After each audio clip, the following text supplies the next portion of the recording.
Welcome back to Diplomacy and Discourse. I'm your host AR, and thank you for tuning in today.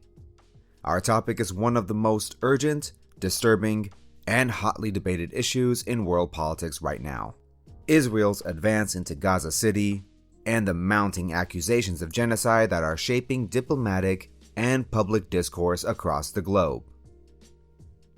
But I don't want to just retell the headlines you've seen scrolling past you. If you're listening to this podcast, it's because you want something deeper. And today, we're going to go deeper.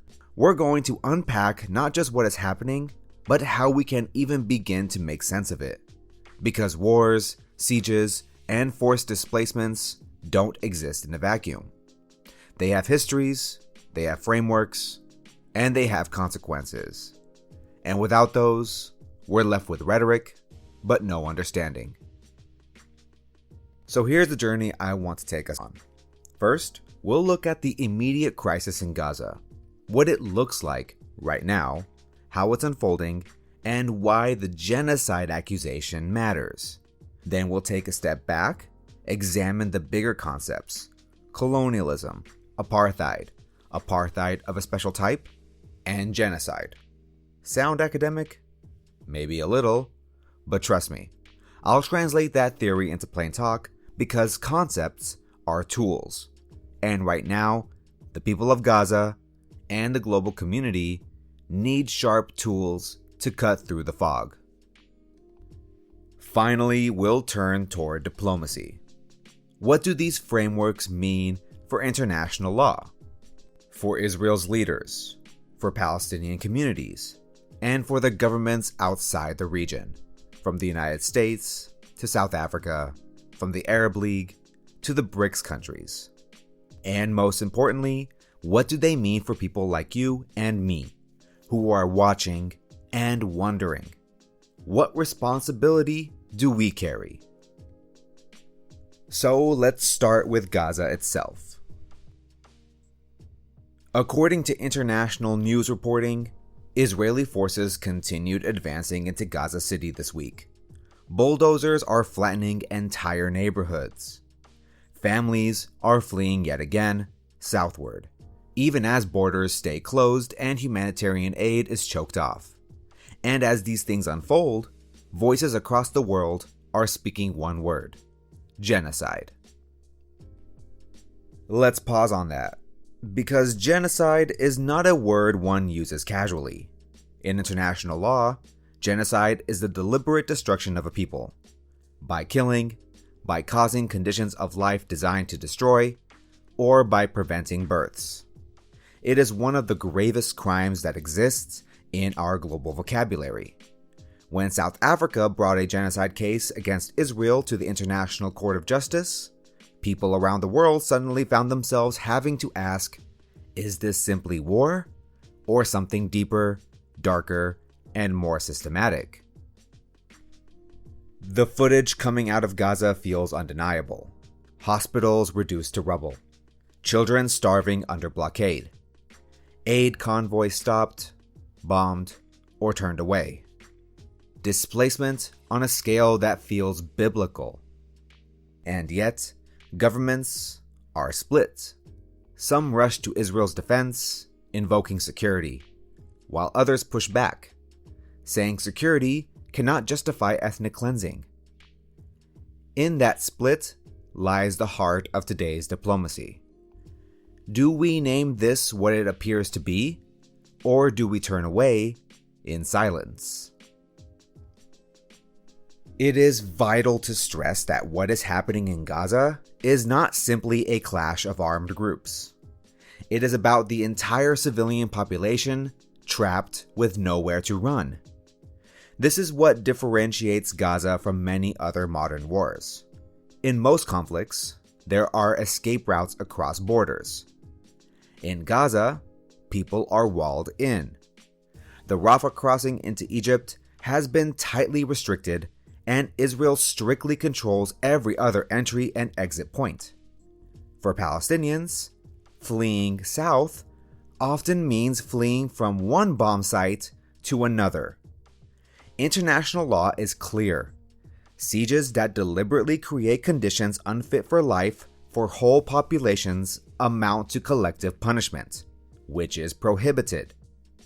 This is why the humanitarian catastrophe is central to the genocide accusation.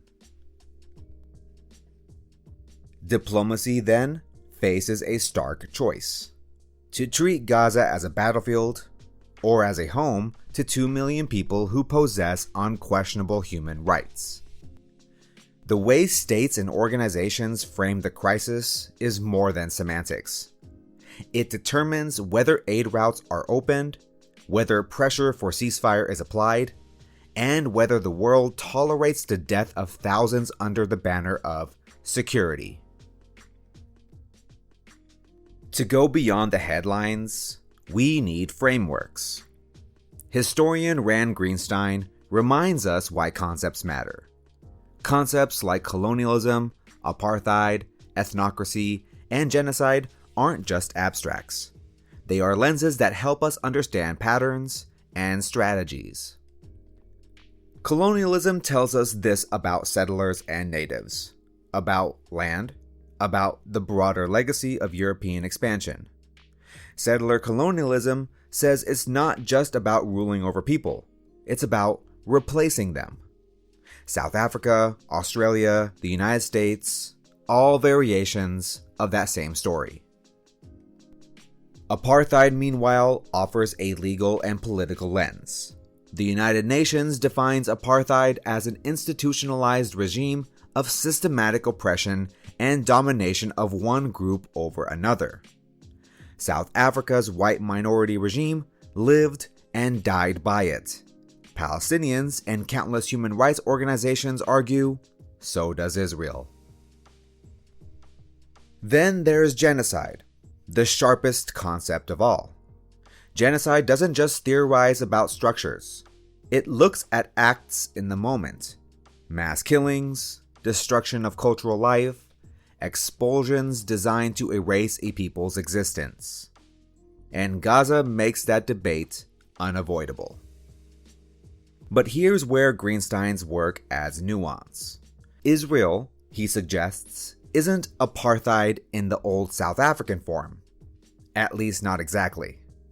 Instead, it's an apartheid of a special type. It excludes where South Africa incorporated. It seeks to punish Palestinians off land rather than exploit their labor. That difference explains why Gaza siege looks the way it does. Not integration, but exclusion. Not control, but removal. Concepts matter, but they also evolve in moments of crisis. For instance, settler colonialism was once viewed exclusively as a 19th century phenomenon. Now, Gaza forces us to acknowledge that it continues here, in the 21st century, in real time. Colonialism doesn't always look like British troops landing on foreign soil. It can look like bulldozers demolishing homes and replacing them with settlements protected by military law. Apartheid, too, is not only a memory from South Africa. Human Rights Watch and Amnesty International have already declared that Israel's structures meet the definition of apartheid, citing systematic discrimination in land rights, mobility, and legal systems. International criminal lawyers call these designations sticky labels. Once applied and recognized, it becomes progressively harder for states to deny reality. Gaza's war intensifies this conversation, bringing concepts that once sounded academic into people's living rooms.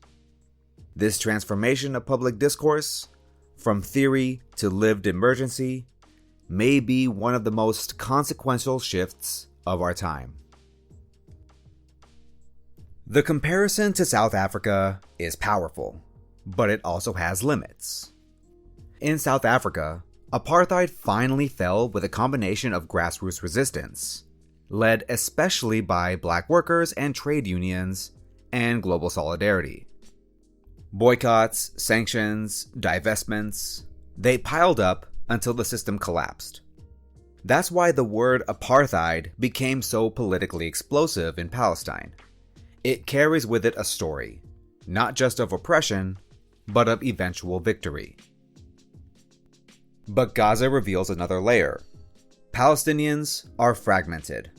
Refugees in Lebanon, citizens under second-class structure inside Israel, besieged in Gaza, occupied in the West Bank, and scattered around the globe as diaspora. Each community faces different struggles. That fragmentation is both the strength and the weakness of Palestinian resistance. It is also why the analogy of South Africa only goes so far. To replicate South Africa's success, Palestinians, divided by geography, status, even survival strategies, would need unity across borders.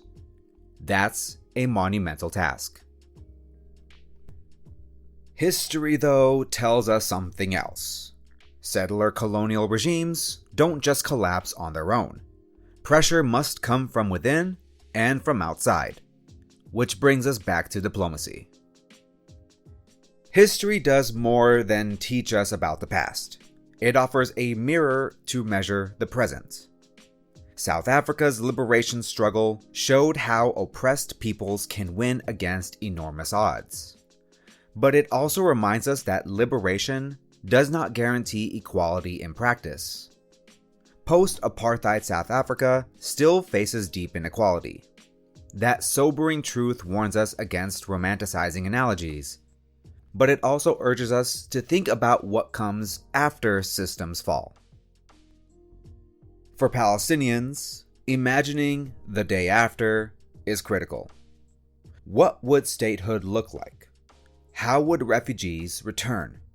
How would coexistence be built on the ashes of decades of violence? These are not questions to delay. They are essential parts of the struggle itself. Because as painful as the present is, Palestinians and their allies know that future building cannot wait until the last checkpoint falls. It begins now, in discourse, in diplomacy, in the assertion that another reality is not only possible, it is necessary. This is where history speaks loudly. Without vision, liberation risks collapse. With vision, it can spark a new model for justice in the world. So what does this all mean for diplomacy today? If governments accept the genocide accusation, they must act to sanction, to embargo, to intervene diplomatically. If they accept the apartheid framing, they must acknowledge that Israel's system of governance is designed in ways that violate international law. And if they dismiss all of it, they continue business as usual. Arms sales, rhetorical concern, quiet complicity. South Africa's ICJ, International Court of Justice case, is a remarkable example of how the Global South can leverage legal and diplomatic institutions, even when militarily weak. It is also a reminder that international justice is slow and deeply political. Yet the case itself shapes conversation. It keeps the accusation alive and impossible to ignore. For the Arab world, this moment tests solidarity. Do Gulf states normalize relations even as Gaza burns? Or do they stand with the Palestinians? For the United States and Europe, it is a test of credibility. Can democracies uphold human rights when the violator is an ally, not an enemy? And for emerging powers, China, Russia, Brazil, India, it is a stage to shape multipolar diplomacy, casting themselves as defenders of international law. But diplomacy is not just governments. It's movements, unions, universities, churches, communities. It's you, the listener. The same grassroots campaigns that helped end apartheid in South Africa, boycotts, divestments, sanctions, are re-emerging. And that raises real questions. Will states follow their people or suppress them? When we talk about diplomacy and responsibility toward Palestinians, it cannot remain abstract. This is not a time for leaders to simply express concern or call for restraint, while simultaneously arming one side of the conflict. Diplomacy, when it takes itself seriously, can move the needle in practical and tangible ways. The Palestinian cause is not just a regional concern. It is a test of credibility on the international system itself. So, what can be done? Let's start with multilateral action. The United Nations General Assembly has already voted overwhelmingly to affirm Palestinian rights. But without Security Council enforcement, these votes remain symbolic. Countries that recognize the urgency of Gaza's crisis could be pushing much harder for accountability. They could sponsor resolutions demanding not just ceasefires, but binding embargoes on weapon sales, investigations by the International Criminal Court, and mechanisms to deliver humanitarian aid without Israeli control. The ICJ case, filed by South Africa earlier this year, showed how even a single global South nation can reframe the conversation worldwide, forcing more powerful nations to respond.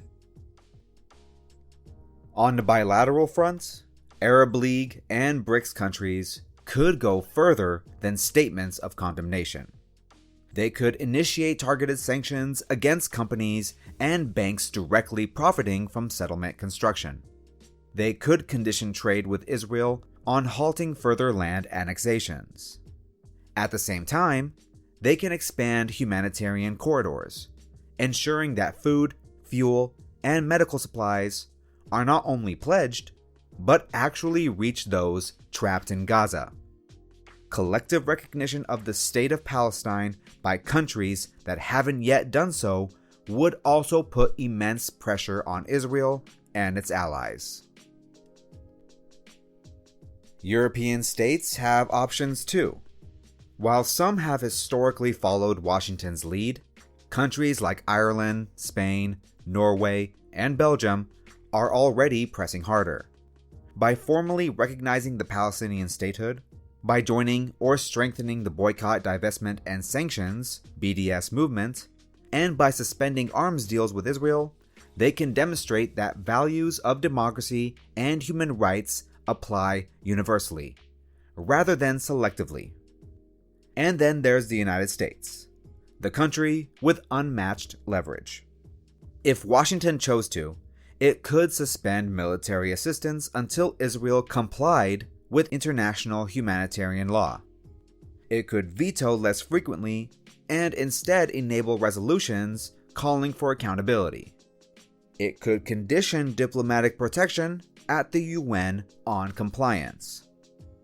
While the political cost in Washington is immense, the credibility cost of inaction abroad is even greater. A superpower that ignores international law becomes a superpower that undermines its own legacy. But diplomacy is not only about states. Civil society campaigns, human rights organizations, universities, trade unions, and religious institutions play a powerful role. From South Africa, we know that grassroots boycotts and international solidarity movements can weaken a system of oppression from the outside until it begins to crack. The choice for civil society is the same today: to remain bystanders or to exercise the quiet but powerful force of collective non-cooperation with injustice. Ultimately, responsibility here is twofold. Governments must act in accordance with law, and citizens must pressure them to do so. Palestinians do not need more sympathy. They need action. And diplomacy that refuses to act is complicity disguised as neutrality. Here's the hard truth. What Israel is doing to Palestinians meets the definition of not just one, but several of the gravest crimes recognized in international law. Calling it genocide, apartheid, or settler colonialism is not about inflaming tensions. It's about naming reality. First, genocide. The UN Genocide Convention defines it as acts committed with intent to destroy, in whole or in part, a national, ethnic, racial, or religious group. These acts include killings, causing serious bodily or mental harm, deliberately inflicting living conditions aimed at destruction, and preventing births. Gaza today shows almost all of these. Mass killings of civilians, starvation caused by blockade, siege conditions making hospitals inoperable, bombing of refugee camps, policies that aim to make life in Gaza unlivable, unless its people leave or perish. Whether by bullets, rubble, or hunger, the line is crossed. Second, apartheid. Apartheid is codified in the Rome Statute of the International Criminal Court as an institutionalized regime of systematic oppression and domination by one racial group over another. Israel maintains different legal regimes in the same territory, one for Jewish citizens in settlements and another for Palestinians under occupation. Freedom of movement is restricted by checkpoints and permits. Resources like water, building permits, and electricity are distributed unequally. Roads are segregated and demolitions target Palestinian homes, while settlements expand. This is not mere inequality. It is institutionalized domination. That is apartheid. Third, settler colonialism. Patrick Wolf, a leading voice in settler colonial studies, spoke of the logic of elimination. In settler colonial systems, native populations are displaced so that their land can be remade for settlers. From the 1948 Nakba to land confiscations in the West Bank, to present calls from Israeli leaders to resettle Gaza, the project has always been about land without the people on it. Unlike classical colonial projects, where natives are exploited for labor, settler colonialism wants their removal. Israel's historical insistence on both land and labor control, excluding rather than integrating Palestinians, is textbook settler colonialism in practice. When you place these lenses together, genocide in its lethal immediacy, apartheid in its systemic oppression, and settler colonialism in its long-term logic, the situation becomes stark. This is not a temporary security measure. It is not just war. It is a system rooted in ideology, practice, and law that seeks to erase Palestinian existence on their land. Naming this directly is crucial, because once you call it what it is, neutrality becomes impossible. States that continue sending weapons are complicit. Leaders who hide behind vague language expose their hypocrisy. And citizens who know but refuse to act have to reckon with silence. So let's be clear. What Palestinians face today, dispossession, siege, bombardment, structural oppression, is genocide in progress. Apartheid in law and practice, and settler colonialism in design. Diplomacy and discourse that fail to name this are not diplomacy at all. They are delay tactics, cover stories, and smokescreens. The responsibility now, for all of us, is to see it, to say it, and act upon it. So as Israel's forces expand deeper into Gaza City, flattening neighborhoods under the name of security, we must confront an uncomfortable truth. Security that comes from excluding entire populations isn't stability. It's fragility. It is violence disguised as safety. The frameworks of colonialism, apartheid of a special type, genocide, they are not just words. They are mirrors, tools we use to understand. And when we use them honestly, they strip away excuses and narratives and reveals the system for what it is. The people of Gaza are suffering in real time. But those of us outside Gaza hold choices too. Will we treat this as just another war? Something we can unplug from?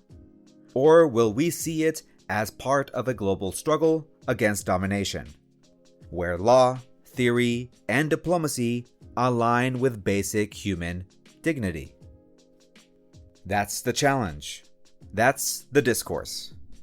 And that is the work of diplomacy, not as a game of nation states, but as practice of solidarity, imagination, and responsibility. I'm AR, and this has been Diplomacy and Discourse. Thank you for listening. Stay thoughtful, stay engaged, and I'll see you next time.